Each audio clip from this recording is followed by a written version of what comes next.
کعبے کی رونق کعبے کا منظر، اللہ اکبر اللہ اکبر۔ الحمدللہ رب العالمین والصلاة والسلام علی سید الانبیاء والمرسلین، اما بعد فاعوذ باللہ من الشیطان الرجیم، بسم اللہ الرحمن الرحیم۔ الحمدللہ، یہ اللہ تبارک و تعالیٰ کا بڑا کرم و فضل ہے کہ اس نے ہمیں ایک افضل ترین عبادت کے بارے میں جاننے، اس کی ادائیگی کا طریقہ سمجھنے اور اس کے تقاضوں کے متعلق غور و تفکر کرنے کی توفیق عطا فرمائی۔ حج ایک بہت ہی افضل اور بڑی عبادت ہے۔ نبی کریم صلی اللہ علیہ وسلم نے اس کے بے شمار فضائل ارشاد فرمائے، جس میں سے ایک فضیلت یہ بھی ہے کہ بخاری مسلم کی روایت کے مطابق کہ جب حاجی حج کرے اور اس میں کوئی جھگڑا وغیرہ نہ کرے اور فسق و فجور سے بچتا رہے تو وہ گناہوں سے پاک و صاف، اس طرح پاک و صاف ہو کر گھر واپس آتا ہے جیسے آج ہی اپنی ماں کے پیٹ سے پیدا ہوا ہے۔ یہ بہت ہی مقبول اور افضل عبادت ہے، بشرطے کہ اللہ تبارک و تعالیٰ اس کو درجہ قبولیت عطا فرمائے۔ ایک مسلمان ہونے کی حیثیت سے ہمیں یہ معلوم ہونا چاہیے کہ حج ہم پر فرض ہے یا نہیں ہے، اور اگر فرض ہو گئی ہے تو کس طریقے سے ہمیں حج کو ادا کرنا چاہیے۔ ہزاروں مسلمان بھائی اور بہن حج کی ادائیگی کے لیے اس وقت تیار ہیں اور پوری دنیا سے کعبۃ اللہ کا قصد و ارادہ کر رہے ہیں، اور اس کے بعد پھر مینا ہے، مزدلفہ ہے، عرفات ہے اور دیگر ارکان حج ہیں، ان کی ادائیگی کا قصد و ارادہ ہے۔ اللہ تعالیٰ ان کو حج کرنے کی توفیق عطا فرمائے، اور ہمیں بھی اور جو ہمیں سن رہے ہیں ہم سب کو بار بار حج کرنے کی توفیق عطا فرمائے۔ اس سے پہلے کہ میں آپ کی خدمت میں حج کی ادائیگی، حج کی تعریف، کی شرعی حیثیت اور پھر ہم مکمل طور پہ حج کی ادائیگی کا طریقہ، اس میں احتیاط، اس کی شرعی حیثیتیں اور اس میں جو کفارے وغیرہ، دم یا بدنہ وغیرہ لازم ہوتا ہے، اس کی ضروری تفصیل عرض کریں، میرے ساتھ مل کر ایک دفعہ آپ سب تلبیہ پڑھیں۔ لبیک اللہم لبیک، لبیک لا شریک لک لبیک، ان الحمد والنعمت لک والملک لا شریک لک۔ یہ تلبیہ ہے اور بہت ہی پیاری اس کی فضیلتیں ہیں، اور یہ بہت ہی پیاری ایک صدا ہوتی ہے جب حاجی جاتے ہیں اور اجتماعی طور پہ بعض اوقات تلبیہ پڑھ رہے ہوتے ہیں تو ایک عجیب رقت انگیز منظر ہوتا ہے۔ انشاءاللہ وہ اپنے وقت پر اس کی فضیلت وغیرہ بھی عرض کریں گے۔ سب سے پہلے حج کی تعریف یاد رکھیں کہ مخصوص وقت میں احرام پہن کر 9 ذو الحجہ کو میدان عرفات میں وقوف کرنا اور اس کے بعد طواف الزیارہ کرنا، یہ دو چیزوں کا نام حقیقتاً حج ہے۔ باقی ارکان اس کے ساتھ ہیں، وہ مطلب حج کے لوازمات میں ضرور ہیں، لیکن اگر کوئی وقوف عرفات کر لیتا ہے اور پھر طواف الزیارہ بھی کر لیتا ہے تو گویا کہ اس نے حج کو مکمل کر لیا۔ لیکن ایسا نہیں ہے کہ آپ جب آپ کا دل چاہے، مثلا آپ ربیع الاول میں چلے گئے اور آپ نے تھوڑی دیر میدان عرفات میں ٹھہرے اور پھر آ کے طواف الزیارہ کی نیت سے کر لیا تو حاجی ہو گئے، نہیں، بلکہ مخصوص وقت میں ان ارکان کو ادا کریں گے تبھی ہوگا۔ اور وہ وقت ہم آپ کو بتائیں گے کہ کس کس وقت میں کون سا رکن ادا ہوتا ہے، اس کی ابتدائی مدت کب ہے اور انتہائی مدت کیا ہے، یعنی کس وقت سے کس وقت کے درمیان ہو سکتا ہے بغیر کسی جرمانے کے، اور کون سے وقت کو کراس کر جائے تو پھر جرمانے کے ساتھ بھی ادا ہو سکتا ہے۔ حج کی شرعی حیثیت بھی اپنے ذہن میں رکھیں کہ کبھی حج فرض ہوتا ہے، کبھی واجب ہوتا ہے، اور فرض یا واجب نہ ہو تو پھر نفل ہوتا ہے۔ واجب تو اس صورت میں ہوگا کہ جب انسان حج کی منت مان لیتا ہے، مثلا اللہ تعالیٰ کہ میرا فلاں کام ہو گیا تو میں تیری رضا کی خاطر حج کروں گا، تو یہ حج واجب ہے۔ اگر فرض کی شرائط پائی جائیں تو فرض ہو جاتا ہے، اور یہ دونوں نہ ہو تو پھر نفل ہوتا ہے۔ تو حج کی فرائض کی کچھ شرائط میں آپ کی خدمت میں عرض کروں گا تو اس سے اور زیادہ کلیئر ہو جائے گا کہ منت والا حج تو واجب ہوتا ہی ہوتا ہے، اگر شرائط ہوں تو پھر فرض بنے گا، شرائط نہ ہو تو نفل ہو جائے گا۔ تو حج کن لوگوں پر فرض ہوتا ہے یہ جاننا بھی بہت ضروری ہے۔ ہمارے بہت سارے مسلمان بھائی اور بہن ایسے ہیں کہ جو حج کی استطاعت رکھتے ہیں، ان کے پاس ان کے اندر تمام شرائط جمع ہو رہی ہوتی ہیں، لیکن وہ حج سمجھتے ہیں کہ جی ہم تو ہمارے پاس پیسہ نہیں ہے، ابھی شاید ہم پہ حج فرض نہیں ہے، اور اس طریقے سے بعض اوقات تو پوری زندگی حج کر نہیں پاتے ہیں، اور یا اس میں تاخیر کے مرتکب ہو کر اپنے نام اعمال میں گناہ لکھواتے ہیں۔ اللہ تبارک و تعالیٰ نے دیکھیں حج کی فرضیت کا بیان فرمایا اور مسلمانوں پر حج کو فرض رکھا، لیکن یقینی سی بات ہے یہ ان لوگوں کے لیے ہے کہ جن میں شرائط پائی جاتی ہیں۔ تو پہلے اس کی فرضیت کی دلیل دیکھ لیں، پھر ہم انشاءاللہ آپ کی خدمت میں شرائط عرض کریں گے۔ یہ چوتھے پارے میں آیت نمبر 97 ہے۔ اللہ تبارک و تعالیٰ ارشاد فرماتا ہے وَلِلَّهِ عَلَى النَّاسِ حِجُّ الْبَيْتِ مَنِ اسْتَطَاعَ إِلَيْهِ سَبِيلًا وَمَنْ كَفَرَ فَإِنَّ اللَّهَ غَنِيٌّ عَنِ الْعَالَمِينَ۔ اللہ تعالیٰ ارشاد فرماتا ہے اور اللہ تبارک و تعالیٰ کے لیے لوگوں پر کعبۃ اللہ کا حج فرض ہے، اس شخص پر کہ جو راستے کی حج کی تمام راہ کی استطاعت رکھتا ہے، اور جو انکار کرے، جو اس بات کو نہ مانے، تو بے شک اللہ تبارک و تعالیٰ تمام جہان سے بے پرواہ و بے نیاز ہے۔ تو گویا کہ اللہ تعالیٰ نے لوگوں پر حج کو فرض قرار دیا، لیکن یقینی سی بات ہے کہ جیسے نماز ہر شخص پہ فرض نہیں ہوتی، اس کی کچھ شرائط ہوتی ہیں، ایسے ہی حج کی بھی کچھ شرائط ہیں اس کی فرضیت کی، تو وہ ہمیں جاننا بہت ضروری ہے تاکہ ہم اس بات کو جانیں۔ اس میں کئی فائدے ہوں گے۔ نمبر ایک، اگر ہمارا کوئی مرحوم ایسا شخص ہے، والدین ہیں، چچا ہیں، تایا ہیں، پھپھا ہیں، کوئی دوست ہے کہ جس پر حج فرض ہو گیا تھا لیکن ادائیگی کے بغیر وہ فوت ہو گئے، اس لا علمی کی بنا پر کہ ان کو پتہ ہی نہیں تھا کہ مجھ پہ حج فرض ہو گیا ہے،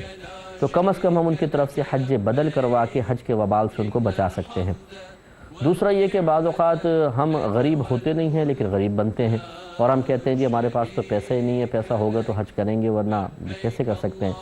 حالانکہ شرائط ان میں پائی جا رہی ہوتی ہیں اور حج ان پہ فرض ہو رہا ہوتا ہے، لیکن اسی طرح کے ہیلے بہانے یا کم علمی کی بنا پر وہ سمجھتے ہیں حج فرض ہی نہیں ہے، اور اس طرح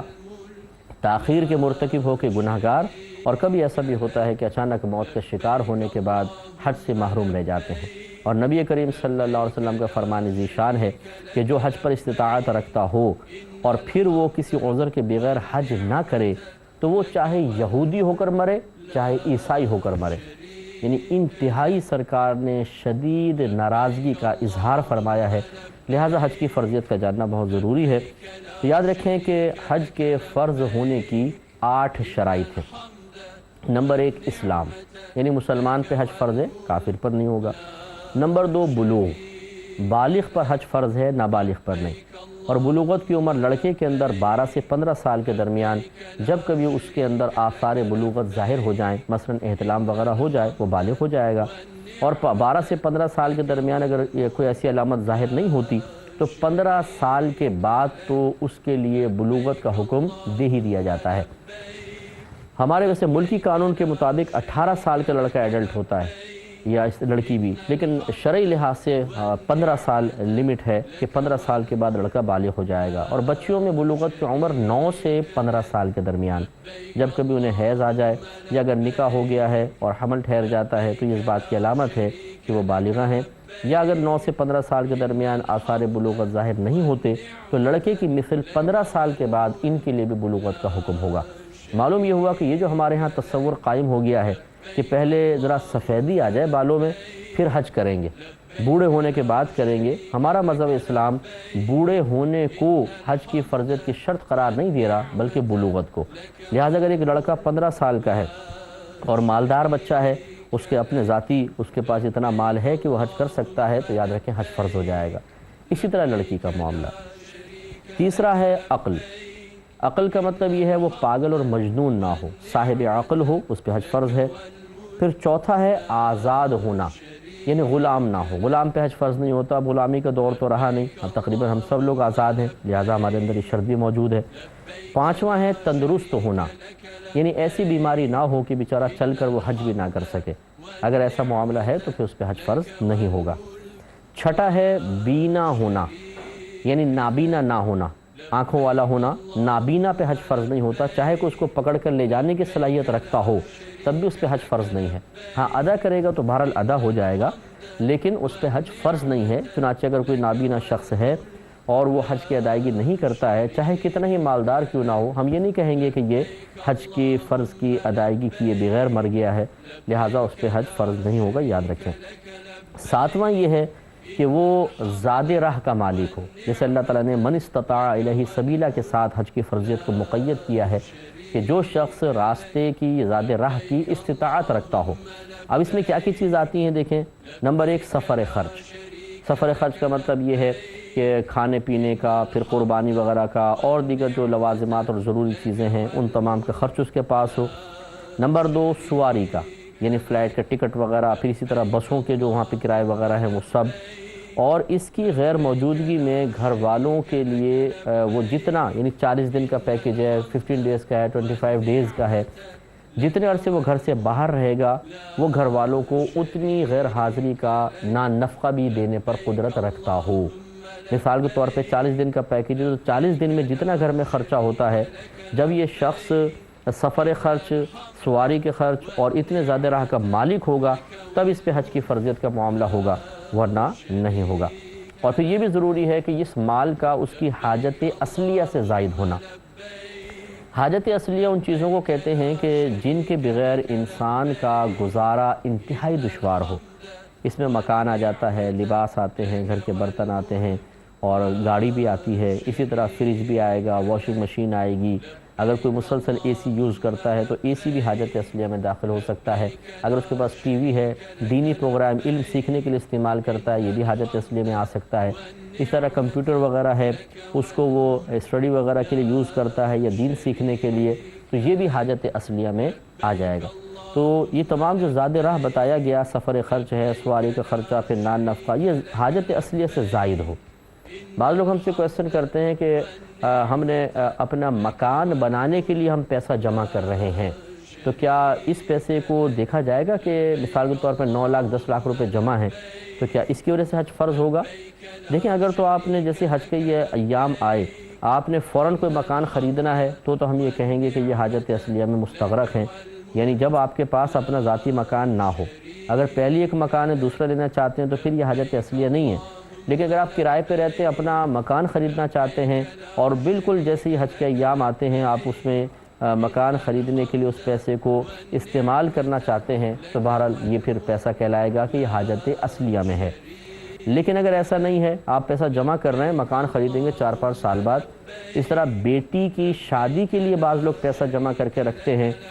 تو وہ یہ پوچھتے ہیں کہ جی اگر حج کا سیزن آ گیا ہے تو کیا حج فرض ہوگا؟ تو یاد رکھیں کہ بیٹی کی شادی کے لیے جو پیسہ جمع ہو یہ بھی کوئی حاجت اصلیہ کے اندر مستغرق پیسہ نہیں کہلائے گا، یہ بھی حج کی فرضیت میں اپنا کردار ادا کرے گا۔ لہٰذا یہ 7 شرائط ہو گئیں۔ 8واں ہے کہ ان تمام شرائط کا حج کے ایام میں پایا جانا، یہ بھی شرط ہے۔ حج کے ایام کیا کیا ہیں؟ شوال کا پورا مہینہ، یعنی جیسے رمضان کا مہینہ ختم ہوتا ہے تو شوال شروع ہوتا ہے، شوال، پھر ذی قعدہ، اور اس کے بعد ذی الحجہ کے ابتدائی 10 دن۔ یہ جو 2 مہینے 10 دن ہیں تقریباً سمجھ لیں، یہ حج کا سیزن کہلاتے ہیں، حج کے ایام کہلاتے ہیں۔ ان دنوں کے اندر اگر کسی کے پاس پیسہ ہے تو پھر سمجھ لیجئے کہ وہ شخص اس پر حج فرض ہو جائے گا۔ لہذا معلوم یہ ہوا کہ اگر شوال سے پہلے رمضان میں کوئی کروڑ پتی تھا، لیکن خدا نہ خواستہ شوال شروع ہونے سے پہلے وہ بالکل فٹ پاتھ پر آ گیا، اس کے پاس کچھ نہ رہا، تو حج فرض نہیں ہوگا۔ ان دنوں کے اندر یہ تمام شرائط اس کے پاس جمع ہونی چاہیے۔ تو یہ ہے حج کے فرض ہونے کی شرائط۔ ایک دفعہ خلاصہ اس کا دیکھ لیں۔ نمبر 1 مسلمان ہونا، نمبر 2 بالغ ہونا، نمبر 3 عقل والا ہونا، یعنی پاگل مجنون نہ ہو، نمبر 4 آزاد ہونا، نمبر 5 تندرست ہونا، بیمار نہ ہو، نمبر 6 آنکھوں والا ہونا، نابینا نہ ہو، نمبر 7 زاد راہ کا مالک ہونا، اس میں سفر خرچ، سواری وغیرہ، اور جب تک وہ غیر حاضر رہے گا گھر کا نفقہ، اور 8واں ان تمام شرائط کا حج کے مہینوں میں پایا جانا۔ اب آپ تھوڑا سا غور و تفکر خود کر لیجئے کہ کیا آپ میں یہ تمام شرائط جمع ہیں؟ اگر ہیں، اب جیسے حج کے ایام چل رہے ہیں، شوال کا مہینہ کا بالکل اختتام ہے، ذی قعدہ ہے، ذی الحجہ بھی آئے گا، تو یہ جو دن چل رہے ہیں یہ حج کے ایام ہیں۔ ان میں اگر آپ کے پاس اتنا پیسہ ہے تو سمجھ لیجئے کہ آپ پہ حج فرض ہو چکا ہے۔ اب بالفرض اگر آپ دیکھتے ہیں کہ جی اب تو مطلب کاروان والے جو ہوتے ہیں یا گورنمنٹ جو ہے وہ پیسہ لینا بند کر چکی ہے، کیونکہ ایک مخصوص وقت ہوتا ہے، اس سے پہلے پیسہ جمع کرانا ہوتا ہے، اب تو فلائٹ جانے کا ٹائم آ گیا، تو کیا اب بھی حج فرض ہوگا؟ بالکل حج فرض ہوگا، ادائیگی ابھی لازم نہیں ہوگی، اگلے سالوں میں آپ ادا کریں۔ کیونکہ اس سال تو نہیں کر سکیں گے اگر آپ کے پاس اب پیسہ آیا ہے تو، لیکن آپ پہ حج تو فرض ہو گیا ہے۔ اب آپ کو زندگی میں کبھی بھی آپ مطلب یہ کہ نیکسٹ ایئر آپ کو موقع ملے آپ فوراً جائیں، خدا نخواستہ کوئی ایسی پریشانی آ جائے اس سے اگلے سال، یعنی اب حج فرض ہو گیا ہے، یہ فرضیت کبھی ختم نہیں ہوگی، اب یہ قائم رہے گی، اب آپ کو حج کرنا ہی ہوگا۔ یہ یاد رکھیں کہ ایک ہوتا ہے حج فرض ہو گیا، اب کیا ادائیگی بھی واجب ہو گئی ہے کہ نہیں، اس کی کچھ الگ شرائط ہوتی ہیں۔ مثال کے طور پہ نمبر ایک، راستے کا پرامن ہونا۔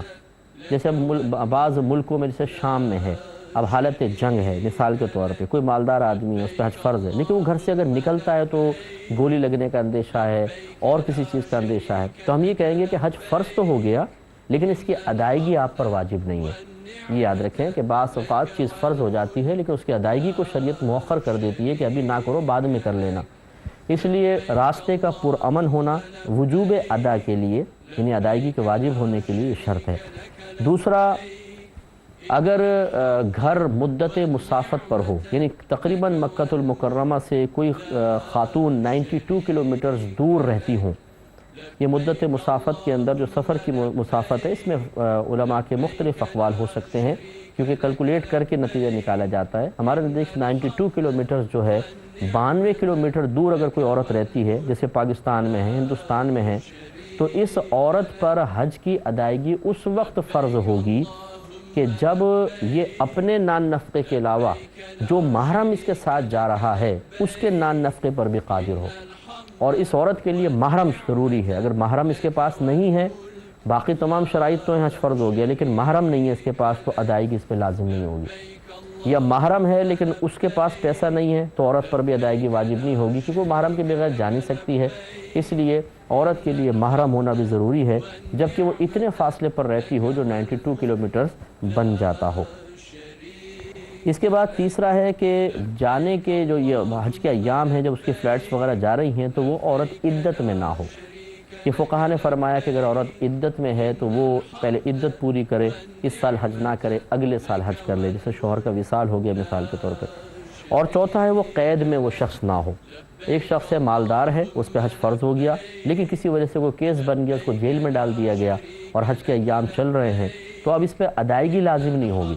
ادائیگی لازم نہ ہونے کا مطلب یہ کہ اگر اس سال اس عذر کی وجہ سے یہ رک جاتا ہے تو وہ گناہ گار نہیں ہوگا کیونکہ ابھی ادائیگی اس پر واجب ہوئی ہی نہیں تھی۔ تو یہ ہیں حج کے فرائض، اور جو میں نے یہ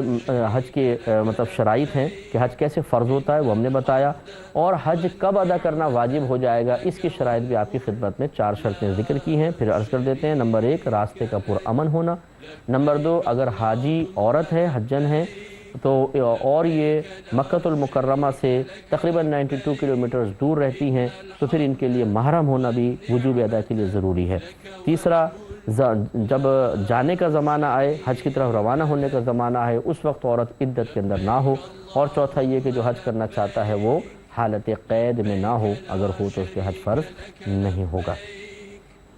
اس کے بعد اب حج کے کچھ فرائض ہوتے ہیں وہ میں ذکر کر دیتا ہوں معلومات کے لیے، پھر انشاءاللہ ہم حج کے اقسام، حاجی کے اقسام، اور پھر ہم حج کے طریقے کی طرف آئیں گے انشاءاللہ۔ یہ ہمارے تسلسل سے پروگرام چلیں گے، آپ سے گزارش ہے کہ روزانہ ان پروگرامز کو آپ دیکھیں تو انشاءاللہ حج کی اچھی معرفت آپ کو حاصل ہو جائے گی۔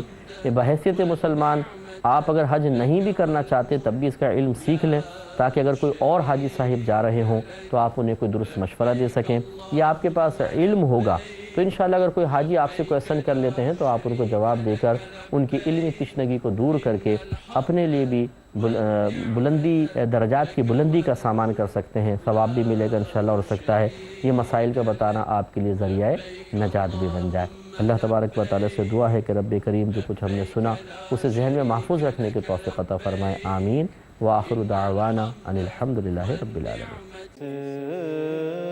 مصطفیٰ کا کوئی مثل مصطفیٰ کا کبھی تھا نہ ہے نہ ہوگا، کبھی تھا نہ ہے نہ ہوگا، کسی اور کا یہ رتبہ کبھی تھا نہ ہے نہ ہوگا، کبھی تھا نہ ہے نہ ہوگا، کوئی مثل مصطفیٰ کا۔ انہیں خلق کر کے نازاں ہوا، خود ہی دست قدرت،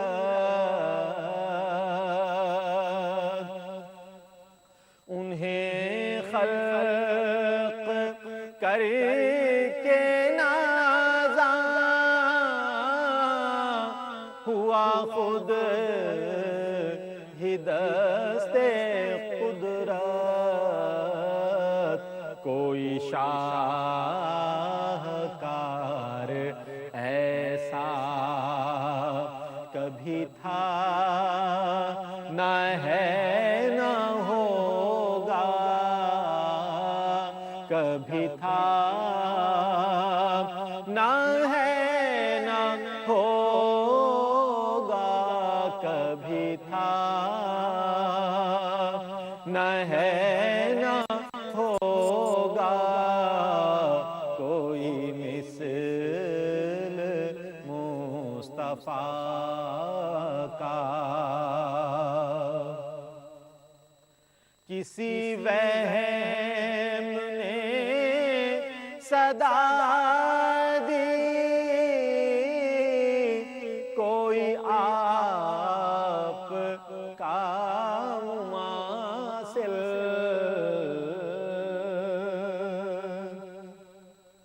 کسی وہم نے صدا دی، کوئی آپ کا مماثل، تو یقین پکار اٹھا، کبھی تھا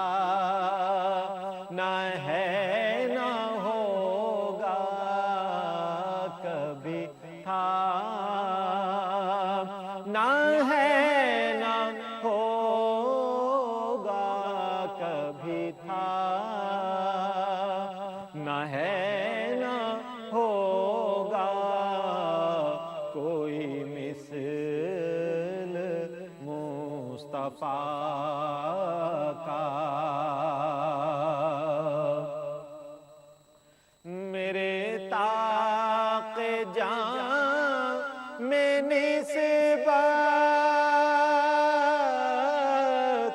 کے چراغ جل رہے ہیں، میرے طاق جاں میں نسبت کے چراغ جل رہے ہیں، مجھے خوف تیرگی کا کبھی تھا نہ ہے نہ ہوگا، کبھی تھا نہ ہے نہ ہوگا، کبھی تھا نہ ہے نہ ہوگا، کوئی مثل مصطفیٰ کا۔ میرے دامن طلب کو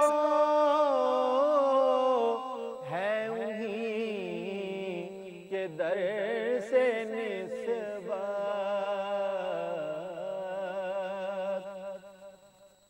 میرے دامن طلب کو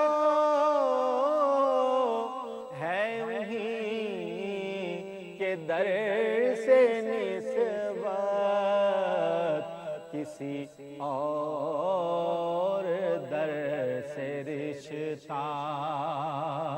کبھی تھا نہ ہے نہ ہوگا، کبھی تھا نہ ہے نہ ہوگا، کبھی تھا نہ ہے نہ ہوگا، کوئی مثل مصطفیٰ کا۔ کبھی تھا نہ ہے نہ ہوگا، کسی اور کا یہ رتبہ، کسی اور